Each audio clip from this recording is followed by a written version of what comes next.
जय हिंद दोस्तों। Welcome to dream सेवक आईएएस ऑनलाइन क्लासेस। जैसा कि आप सबको पता है कि हर दिन मॉर्निंग बिहार स्पेशल का क्लास स्टार्ट हुआ है। आप सबके बहुत रिक्वेस्ट पर और कमेंट को देखते हुए कि बिहार स्पेशल की तैयारी कहाँ करें, अक्सर आप लोग परेशान रहते थे। इसको सॉल्व करने के लिए हम लोगों ने इस पर क्या किया, एक सीरीज ही चला दिया है। तो जिसमें से हर दिन आपको एक वीडियो जो है वो मिल जाएगा, लगभग 50 क्वेश्चंस का, है ना। तो इसमें हम लोग चैप्टर वाइज डिस्कशन कर रहे हैं, शुरू से अंत तक बिहार स्पेशल को देखेंगे। और मेरा गारंटी है आपसे कि एक भी सवाल बिहार स्पेशल से शायद ही कोई सवाल होगा जो आपसे ना बने एग्जाम्स के अंदर में, वरना सभी सवाल जो हैं आपसे बनेंगे। ठीक है, इससे पहले 2 वीडियो पहले ही आ चुका है। अगर आपने नहीं देखा है तो डिस्क्रिप्शन बॉक्स में मैं लिंक दे रहा हूं, वहां पर जाकर के आप उसको देख सकते हैं। अगर आप इस चैनल पर नए हैं तो मेरा आपसे रिक्वेस्ट है, इतनी मेहनत करके मैं आपके लिए ही वीडियो ला रहा हूं, आप इस चैनल को सब्सक्राइब कर दें, ताकि जितने सारे एग्जाम से रिलेटेड अपडेट और टेस्ट सीरीज हैं और जो कोर्सेस वगैरह हैं वो सब आपका ना छूटे, वो आप तक सीधा आप तक पहुंचे। इसको बिल्कुल आपको जो है सब्सक्राइब करना पड़ेगा, और यहाँ पर कोई पैसा भी नहीं लग रहा है, ये सब्सक्रिप्शन बिल्कुल फ्री है, फ्री में हो रहा है दोस्तों। तो इसको जल्दी से सब्सक्राइब कर दें। चलिए आइए डिस्कशन की शुरुआत करते हैं। हमारा पहला क्वेश्चन है, प्राचीन भारत में, और एक बात मैं आप लोगों से कहना चाहूँगा कि इस सीरीज के अंदर में हम लोग जो है मगध साम्राज्य का उत्थान के बारे में 35 प्रश्नों को डिस्कस करेंगे। इसके बाद जो है हम लोग आगे दूसरे क्लासेस में डिस्कस करेंगे। चलिए आइए डिस्कशन की शुरुआत करते हैं। हमारा पहला क्वेश्चन है, प्राचीन भारत में साम्राज्यवाद की शुरुआत और विकास का श्रेय दिया जाता है, किसे दिया जाता है? तो मगध को। अगले प्रश्न पर आते हैं, मगध राज्य की आरंभिक राजधानी थी, तो कहाँ पर आरंभिक राजधानी थी? तो ग्रीवरिज या फिर राजगीर, या फिर इसको राजगृह कहा जाता है। तो मगध साम्राज्य की जो राजधानी थी वो राजगीर के अंदर में थी, है ना। राजगीर की बात करें तो ये पहाड़ियों से घिरी हुई थी और घिरी हुई है अभी भी, है ना। अगले प्रश्न पर आते हैं। अगला प्रश्न है हमारा, महाभारत और पुराणों के अनुसार मगध का सर्वप्रथम राजवंश था, है ना। आंसर क्या हो जाएगा? वृहद्रथ वंश। वृहद्रथ वंश जरासंध के पिता वृहद्रथ से आरंभ होता है। अगले प्रश्न पर आते हैं। अगला प्रश्न हमारा है कि मगध जनपद का संस्थापक था, कौन संस्थापक था? आंसर होगा वृहद्रथ और जरासंध। तो मगध जनपद का संस्थापक कौन था, किसने इसको स्थापित किया था? तो इसका आंसर हो जाएगा वृहद्रथ और जरासंध। अगले प्रश्न पर आते हैं। अगला क्वेश्चन हमारा पूछा गया है, मगध साम्राज्य का वास्तविक संस्थापक था, आंसर क्या होगा? बिंबिसार। बिंबिसार ने, इसका शासन की बात करें तो 544 से 493 ईसा पूर्व तक रहा है, और बिंबिसार ने ही मगध साम्राज्य को स्थापित किया था, है ना। प्रश्न संख्या 6 पर आते हैं, बिंबिसार एवं अजातशत्रु किस वंश के थे? तो आंसर क्या होगा? हर्यंका वंश। हर्यंक वंश के बिंबिसार और अजातशत्रु थे। बिंबिसार को श्रेनिक तथा अजातशत्रु को कुनिक भी कहा जाता है। बिंबिसार की बात करें तो बिंबिसार महात्मा बुद्ध का क्या था? मित्र था। बिंबिसार और महात्मा बुद्ध में बहुत घनिष्ठ मित्रता थी। अगले प्रश्न पर आते हैं। अगला क्वेश्चन है हमारा, मगध साम्राज्य का उत्कर्ष आरंभ हुआ, है ना। आंसर क्या होगा? बिंबिसार के शासनकाल में। तो मगध साम्राज्य का जो उत्कर्ष है वो कहां पर हुआ था? बिंबिसार के शासनकाल में ही हुआ था, है ना। अगले प्रश्न पर आते हैं। अगला क्वेश्चन है, बिंबिसार ने किस राजकुमारी के साथ विवाह किया था, है ना। तो आंसर क्या होगा? बिंबिसार ने तीनों ही राजकुमारी, कौशल्या देवी, चेलना और खेमा, तीनों के साथ जो है विवाह किया था। बिंबिसार ने वैवाहिक संबंधों द्वारा अपनी स्थिति सुदृढ़ की थी। कौशल देवी कौशल की थी, खेमा पंजाब की थी, और चेलना की अगर बात करें तो ये वज्जी संघ की राजकुमारी थी। तीनों ही राजकुमारियों के साथ इन्होंने शादी किया था। अगला प्रश्न है हमारा, बिंबिसार ने बृहदत्त को पराजित कर कौन सा राज्य जीता था? आंसर हो जाएगा अंग। अंग राज्य जो है बिंबिसार ने बृहदत्त को पराजित करके जीता था, ये याद रखिएगा। अगले प्रश्न पर चलते हैं। हमारा 10 नंबर क्वेश्चन है, हर्यंका वंश का दूसरा शासक था, है ना। आंसर क्या होगा? अजातशत्रु। अजातशत्रु की बात करें 493 से 461 ईसा पूर्व में ने अपने पिता बिंबिसार की हत्या कर सत्ता पर प्राप्त की थी। तो अजातशत्रु ने क्या किया था? अपने पिता बिंबिसार की हत्या करके वो अपनी सत्ता पर काबिज हुए थे। नेक्स्ट क्वेश्चन है, राजगीर में दुर्ग तथा स्तूप की स्थापना मगध के किस शासक ने की थी? आंसर हो जाएगा हमारा अजातशत्रु। अगले प्रश्न पर चलते हैं, वज्जी संघ के लिच्छवियों को पराजित करने वाला मगध का शासक था।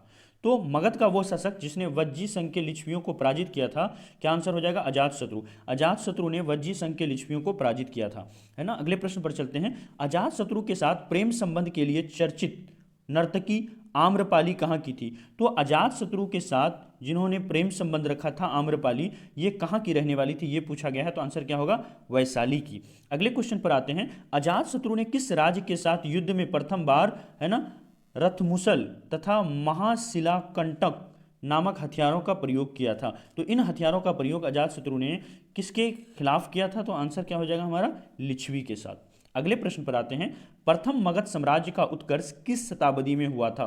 तो प्रथम मगध साम्राज्य का जो उत्कर्ष है वो कब हुआ था, किस शताब्दी में, ये आपसे पूछा गया है। आंसर क्या हो जाएगा हमारा? छठी शताब्दी में, और ये 42वीं बीपीएससी में पूछा गया प्रश्न है।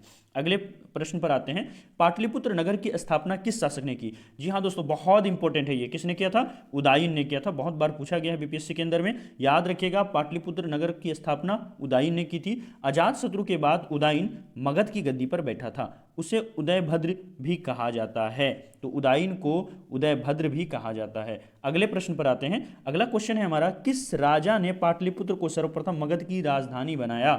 तो वो कौन सा पहला राजा था जिन्होंने पहली बार, है ना, पाटलिपुत्र को मगध की राजधानी बना दिया? तो आंसर क्या होगा? उदयन। पूछा जाए कि पाटलिपुत्र को किसने बसाया, तो भी आंसर होगा उदयन। अगले प्रश्न पर आते हैं, हर्यंक वंश का अंतिम शासक था। तो हर्यंका वंश का अंतिम शासक कौन था? नागदशक, है ना। 19वां नंबर क्वेश्चन पर आते हैं, हर्यंक वंश के उपरांत मगध पर किस वंश की सत्ता स्थापित हुई? तो आंसर होगा क्या? शिशुनाग वंश, है ना। शिशुनाग वंश का संस्थापक कौन था? तो आंसर होगा शिशुनाग। अगले प्रश्न पर आते हैं, सर्वप्रथम मगध के किस शासक ने गिरिव्रज यानी राजगृह के अतिरिक्त वैशाली को भी अपनी राजधानी बनाया? तो आंसर क्या हो जाएगा हमारा? शिशुनाग, है ना। अगले प्रश्न पर आते हैं, किस शासक ने पाटलिपुत्र को पुनः राजधानी बनाया और तब से मगध साम्राज्य की राजधानी पाटलिपुत्र रही, है ना। तो किस शासक ने दोबारा अपनी राजधानी को पाटलिपुत्र बनाया था? पहले से तो पाटलिपुत्र था, फिर से दोबारा उन्होंने वापस पाटलिपुत्र को बनाया। तो आंसर क्या हो जाएगा हमारा? कालाशोका ने। कालाशोका को, है ना, काकवर्ण भी कहा जाता है, और कालाशोका ने ही पाटलिपुत्र को दोबारा से मगध की राजधानी बनाया था। अगले प्रश्न पर आते हैं। अगला क्वेश्चन है, द्वितीय बौद्ध संगीति का आयोजन किसके शासनकाल में हुआ था? तो द्वितीय बौद्ध संगीति का जो है आयोजन किसके शासनकाल में हुआ था? आंसर क्या हो जाएगा हमारा? कालाशोका के काल में। चलिए मैं यहाँ पर आपको ट्रिक बता ही देता हूँ बौद्ध संगीति को लेकर के। देखिए बौद्ध संगीति को कैसे याद रखेंगे। जैसे एक एनडीटीवी में पत्रकार है जिसका नाम है रवीश कुमार, तो हम लोग उसके नाम को थोड़ा सा खराब करके तब लिखेंगे रा वैस, है ना, वैस, है ना, कुमार पटना का है, पटना का, ठीक है, ठीक है। अब देखिए, और दूसरा क्या लिखेंगे हम लोग? आजकल अशोक, अशोक एक लड़का है और कनिष्का एक लड़की है, उससे वो मिलने जाता है, तो लिखेंगे आजकल, है ना, अशोक कनिष्का से मिलने जाता है, ठीक है। पहला लाइन क्या है? रवीश पटना का है ना। दूसरा लाइन है हमारा, आजकल अशोक कनिष्का से मिलने जाता है। अब देखिए इसको किस तरह से हम सॉल्व करेंगे, तो देखिए इसको, देखिए यहां पर रा से क्या हो गया हमारा? राजगीर हो गया, है ना, राजगीर हो गया। तो ये फर्स्ट बौद्ध संगीति हुआ, है ना। तो फर्स्ट बौद्ध संगीति कहाँ हुआ था? राजगीर में हुआ था। किसके शासनकाल में हुआ था? तो आंसर क्या हो जाएगा? अजातशत्रु के शासनकाल में हुआ था। दूसरी बौद्ध संगीति कहाँ पर हुआ था? वैशाली के अंदर में हुआ था, है ना। और ये किसके शासनकाल में हुआ था? तो ये कालाशोका के शासनकाल में हुआ था। तीसरी बौद्ध संगीति कहाँ पर हुआ था? तो ये पटना में हुआ था। किसके शासनकाल में हुआ था? तो अशोक के शासनकाल में हुआ था। चौथी बौद्ध संगीति कहाँ हुआ था? ये जो है कश्मीर के अंदर में हुआ था। किसके शासनकाल में हुआ था? तो आंसर क्या हो जाएगा?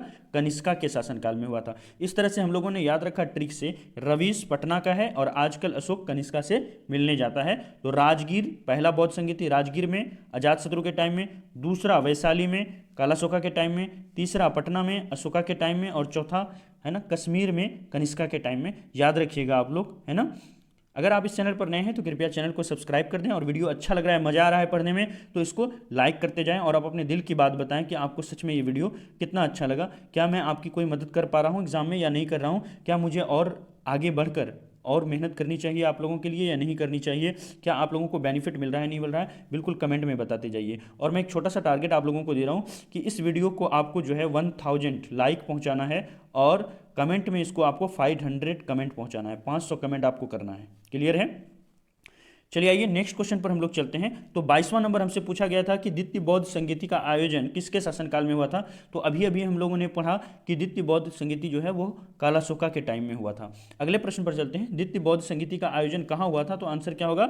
वैशाली के अंदर में हुआ था। अगले प्रश्न पर चलते हैं, द्वितीय बौद्ध संगीति की अध्यक्षता की थी, किसने अध्यक्षता की थी? तो आंसर क्या हो जाएगा, बताइए? साब कमीर ने। अगले प्रश्न पर आते हैं, नंद वंश का संस्थापक था, कौन था नंद वंश का संस्थापक? महापद्मनंदन। महापद्मनंद जो है वो नंद वंश का संस्थापक था, है ना। झा एवं श्रीमाली की पुस्तक प्राचीन भारत में नंद वंश का संस्थापक महानंदिन को बताया है। तो ये दो पुस्तक ऐसी है जिसमें नंद वंश के संस्थापक किसी और को बताया है। यहाँ पर क्या होगा, महापद्म नंदन ही नंद वंश के संस्थापक माने जाते हैं। अगले प्रश्न पर आते हैं। अगला क्वेश्चन है हमारा, मगध के किस शासक को, है ना, कली का अंश, है ना, परशुराम अवतार, क्षत्रियों का नाशक, सर्वक्षत्रांतक, एकच्छ और एकराट कहा जाता है? तो इतने सारे नाम मगध के किस शासक के इस्तेमाल किया जाता है, के लिए इस्तेमाल किया जाता है? इसका आंसर होगा बी, महापद्म नंदन के लिए, है ना। ये नंद वंश का सर्वाधिक प्रतापी और शक्तिशाली राजा था महापद्म नंदन। अगले प्रश्न पर आते हैं। नंद वंश का अंतिम शासक था, कौन था नंद वंश का अंतिम शासक? आंसर क्या होगा? धनानंद, है ना। अगले प्रश्न पर आते हैं। प्रथम बौद्ध संगीति का आयोजन किसके का शासनकाल में हुआ था? तो मैंने अभी बताया था ना, रा, है ना, और इधर बताया था आजकल अशोक कनिष्का से मिलने जाता है। तो पहला बौद्ध संगीति राजगीर में, और किसके काल में हुआ था? अजातशत्रु के टाइम में हुआ था। तो इसका आंसर क्या हो जाएगा? अजातशत्रु, और 483 ईस्वी में हुआ था। अगले क्वेश्चन पर आते हैं। प्रथम बौद्ध संगीति का आयोजन कहाँ हुआ था? तो आंसर क्या हो जाएगा हमारा? राजगृह में, है ना। ओके, अगले प्रश्न पर आते हैं। प्रथम बौद्ध संगीति की अध्यक्षता किसने की थी? तो आंसर क्या हो जाएगा? महाकश्यप ने, है ना। अगले प्रश्न पर आते हैं। मगध साम्राज्य से कलिंग का विलय सर्वप्रथम किया था? तो आंसर क्या हो जाएगा हमारा? महापद्म नंद ने, है ना। अगले प्रश्न पर आते हैं। निम्नलिखित में से मगध का कौन सा राजा सिकंदर महान का समकालीन था? तो मगध का कौन सा राजा है जो सिकंदर महान के समकालीन थे? इसका आंसर क्या हो जाएगा? धानानंद ने, है ना। सिकंदर के आक्रमण के समय मगध का शासक कौन था? धानानंद। बहुत बार पूछा गया एग्जाम्स में, आप याद रखिएगा। बीपीएससी 44वां में भी पूछा गया है। अगले प्रश्न पर आते हैं। हमारा नेक्स्ट क्वेश्चन है ना 33 नंबर। निम्नलिखित में से किस राजा ने पाटलिपुत्र को बसाया था? तो पाटलिपुत्र को किसने बसाया था? अभी हम लोगों ने पढ़ा, उदयन ने बसाया था। अगले प्रश्न पर आते हैं। मगध के शासक अजातशत्रु ने किसके आक्रमणों के प्रतिरोध में गंगा और सोन के संगम पर अवस्थित पाटलिग्राम को सुरक्षित तथा किलों को सुसज्जित किया, जो आगे चलकर पाटलिपुत्र नगर बना? तो यहाँ पर कहा गया है कि मगध के जो शासक थे अजातशत्रु, उन्होंने किसके आक्रमण को रोकने के लिए पूरे पाटलिपुत्र को पूरी तरह से सुसज्जित किया था, और बाद में यही पाटलिपुत्र के नाम, नगर के नाम से जाने लगा। तो आंसर क्या होगा? वैशाली के वृज्यों के द्वारा, वैशाली के वृज्यों की तरफ से आक्रमण होने वाला था, और अजातशत्रु ने पूरे पाटलिपुत्र को सुरक्षित किया था, किलाबंद किया था। तो इस तरह से हम लोगों ने मगध साम्राज्य से रिलेटेड 34 क्वेश्चन को इस पार्ट में हम लोगों ने पढ़ा। अगले पार्ट में हम लोग मौर्य साम्राज्य से रिलेटेड काफ़ी इंपॉर्टेंट, है ना, 59 क्वेश्चंस को डिस्कस करेंगे। अगर आप इस चैनल पर नए हैं तो कृपया चैनल को सब्सक्राइब करें, है ना, और लाइक करें। अगर आपको वीडियो पसंद आया तो कमेंट में बताएं कि आपको वीडियो कैसा लगा, है ना, और इस सीरीज को कैसे और आगे हम लोग बढ़ा सकते हैं। जो है अभी हिस्ट्री की चल रही है, फिर इसके बाद हम लोग ज्योग्राफी और पॉलिटी और इकोनॉमिक्स बिहार से रिलेटेड लेकर के आएंगे। इसके अलावा जनगणना से रिलेटेड 2011 की जनगणना काफ़ी इंपॉर्टेंट है, आने वाले सभी एग्जाम्स के लिए इंपॉर्टेंट है। तो वो भी जो है ना 1 से 2 दिनों के अंदर आपके सामने हाजिर हो जाएगा। अगर आप इस चैनल पर बिल्कुल नए हैं तो मेरा आपसे रिक्वेस्ट है कि इसको सब्सक्राइब कर लें, ताकि एग्जाम से रिलेटेड हर चीज़ के लिए आप अपडेटेड रहें। Okay, thank you so much, have a nice day.